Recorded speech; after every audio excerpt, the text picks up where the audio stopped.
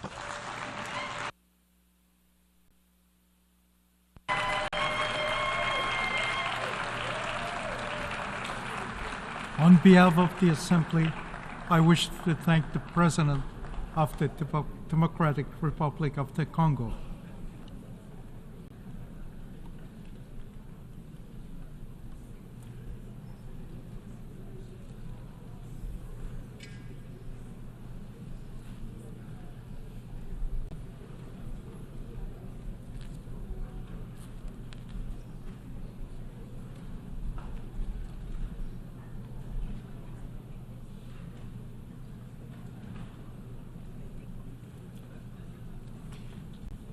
The Assembly will hear an address by His Excellency Umaro Sissoco Embalo, President of the Republic of Guinea-Bissau. I request protocol to escort His Excellency and invite him to address the Assembly.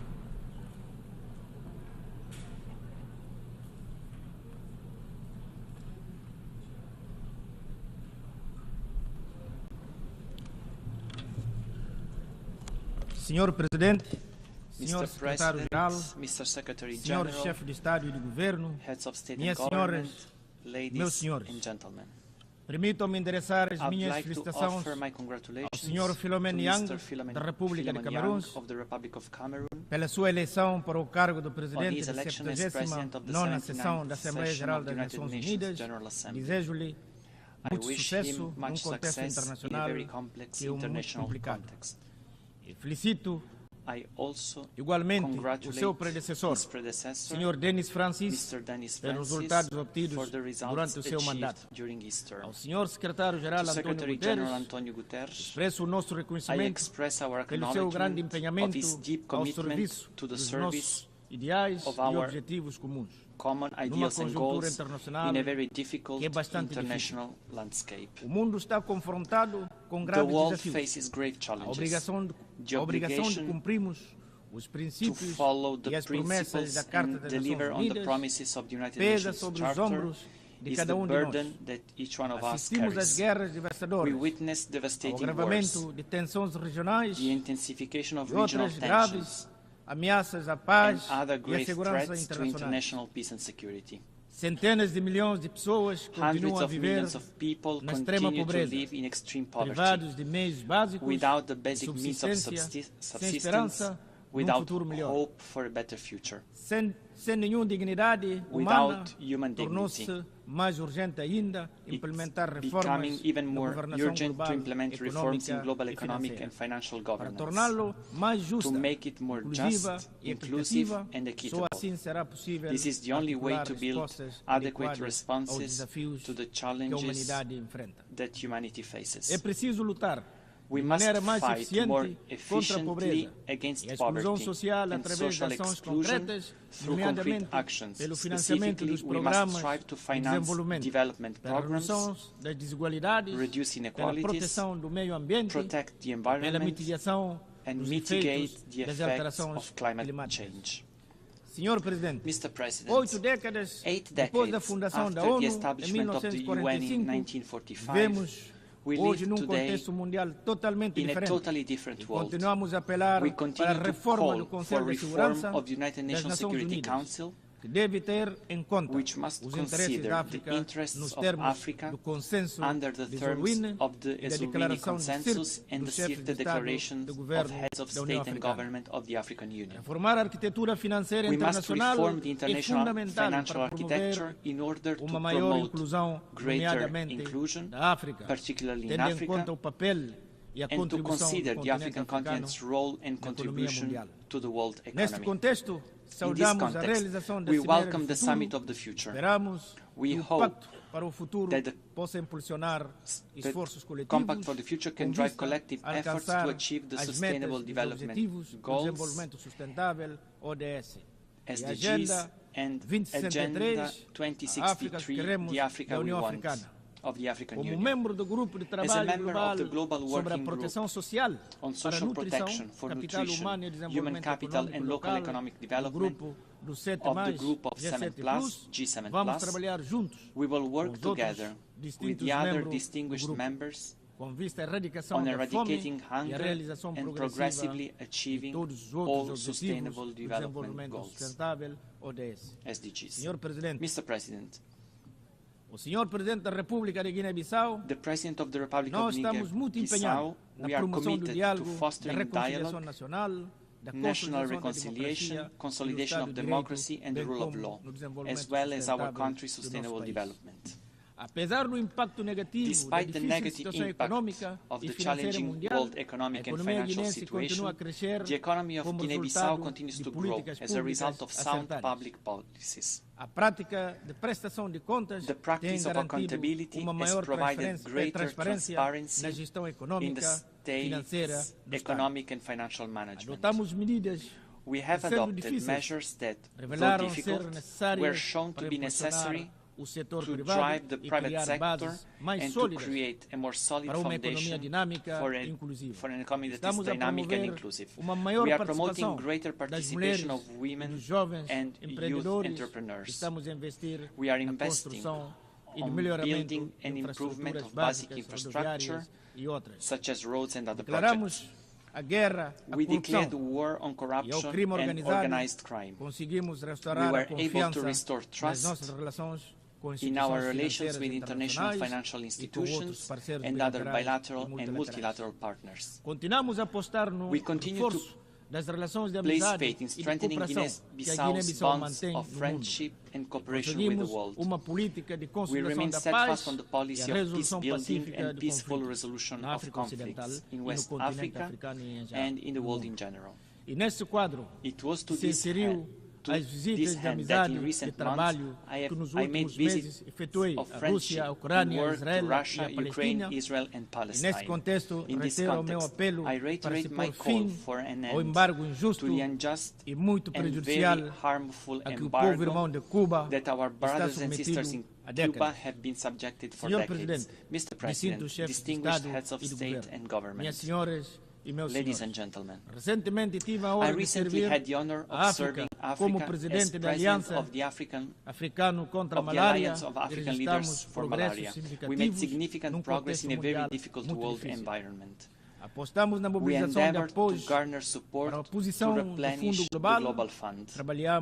We work with the private sector to promote the production of drugs and nets to combat malaria. We encourage the transfer of technologies to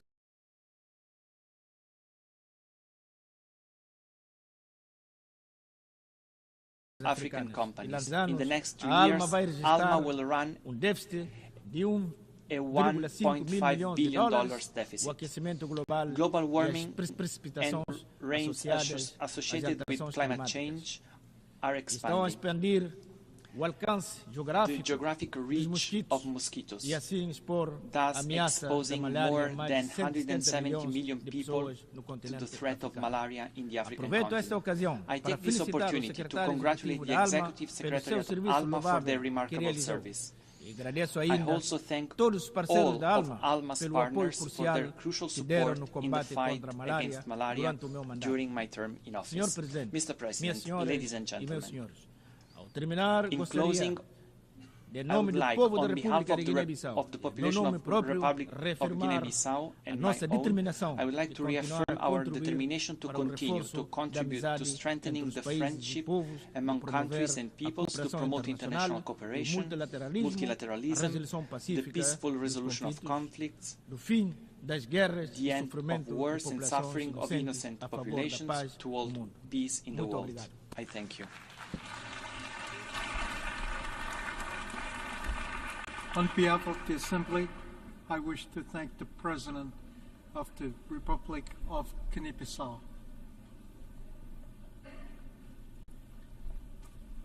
The Assembly will hear an address by His Excellency José Maria Pereira Neves, President of the Republic of Cabo Verde. I request protocol to escort His Excellency and invite him to address the Assembly.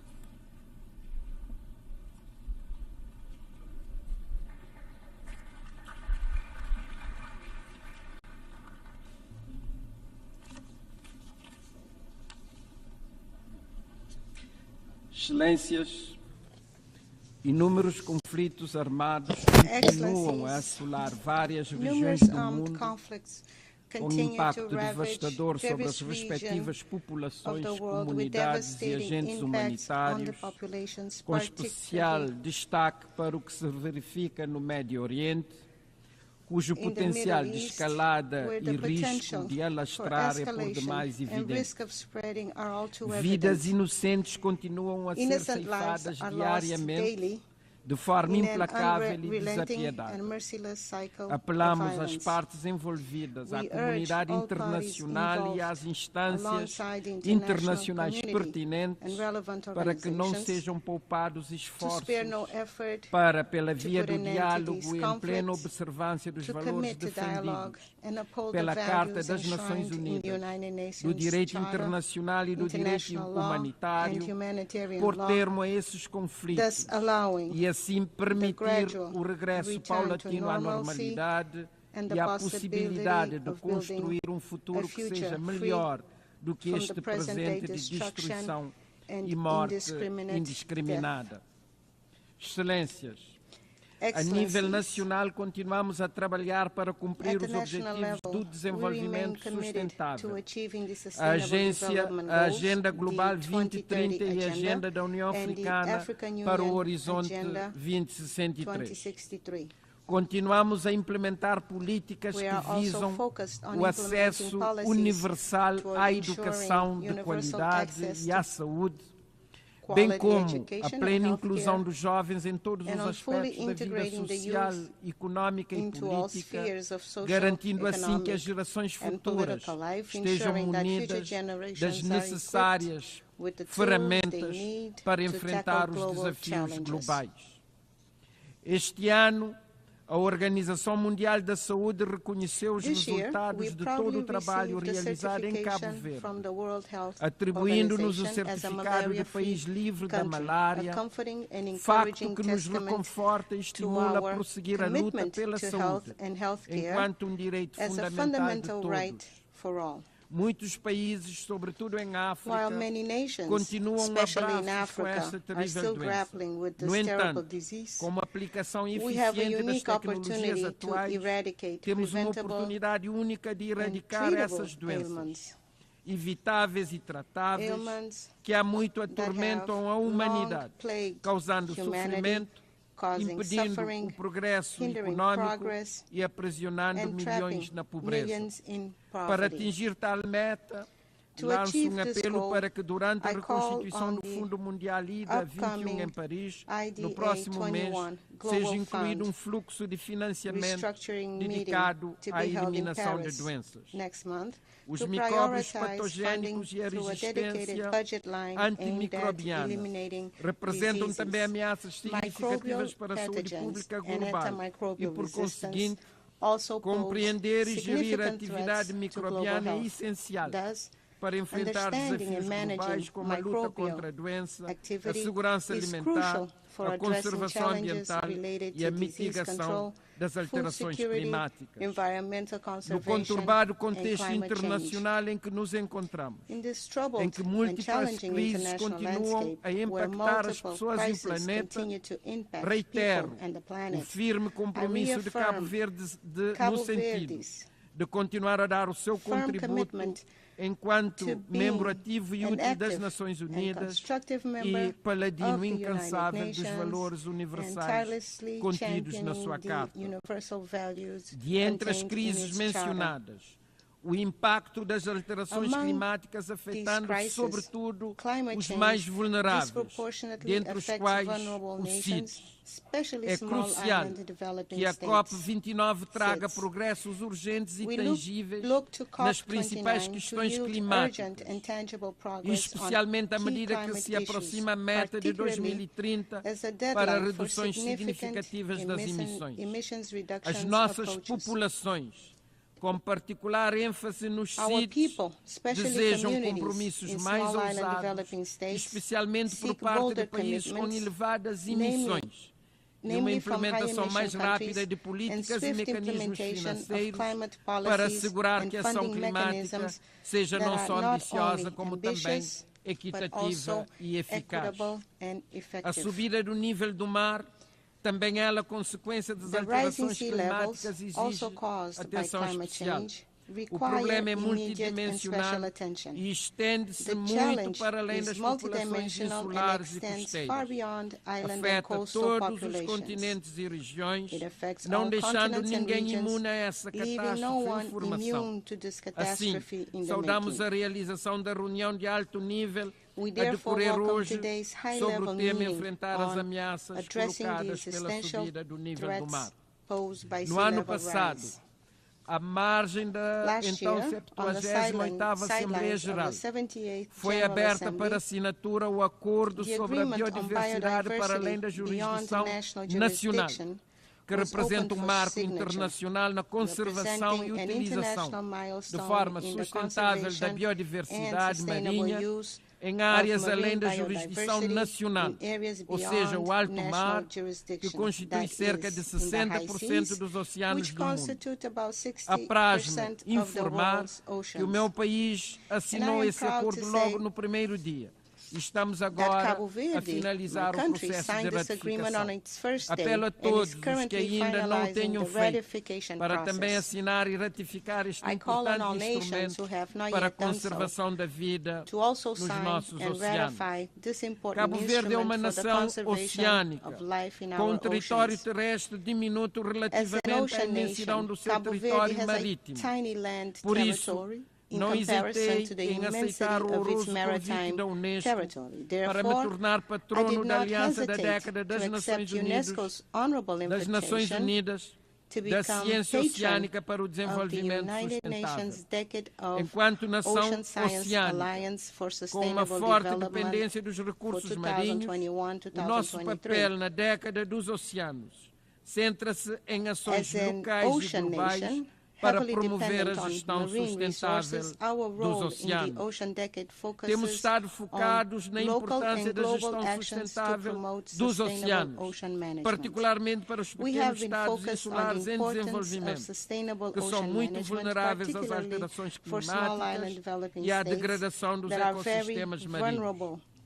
Por 3 anos consecutivos, já organizamos conferências oceânicas internacionais para promover parcerias entre governos, setor privado, cientistas e sociedade civil, visando avançar a ciência oceânica e criar soluções inovadoras para os desafios dos oceanos. É importante reunir as principais partes interessadas para impulsionar soluções colaborativas para os oceanos, ajudar a desenvolver capacidades de investigação para estudar o impacto das alterações climáticas, da acidificação dos oceanos e promover a partilha de conhecimento e a transferência de tecnologia para melhorar os sistemas de monitorização e observação dos oceanos. Realizou-se, em maio último, a 4ª Conferência das Nações Unidas sobre os Pequenos Estados Insulares em Desenvolvimento e regozijamo-nos com o sucesso da mesma. No entanto, para assegurar maior resiliência e sustentabilidade dos sítios, devemos com urgência começar a implementar o plano de ação de Antigua e Barbuda. Cabo Verde continua a jogar um papel ativo no seio dos sítios e vai acolher, no primeiro trimestre de 2025, uma reunião de alto nível da região Atlântico, Índico e Mar do Sul da China, visando implementar a criação de um mecanismo de coordenação desta sub-região dos sítios. A quando da CITES 4, também manifestamos a nossa disponibilidade para acolher a 5ª Conferência das Nações Unidas sobre CITES em 2034. Como CITES, enfrentamos vários problemas de escala que afetam o nosso sistema macroeconômico. Mesmo que destinássemos todo o orçamento do Estado ao desenvolvimento sustentável, incluindo a ação climática, tal não seria suficiente para cumprir as metas de financiamento necessárias. Na maioria dos sítios, isso é agravado por uma grave falta de capacidade para melhorar novas ferramentas financeiras, enquanto a reforma da arquitetura financeira global evolui muito lentamente.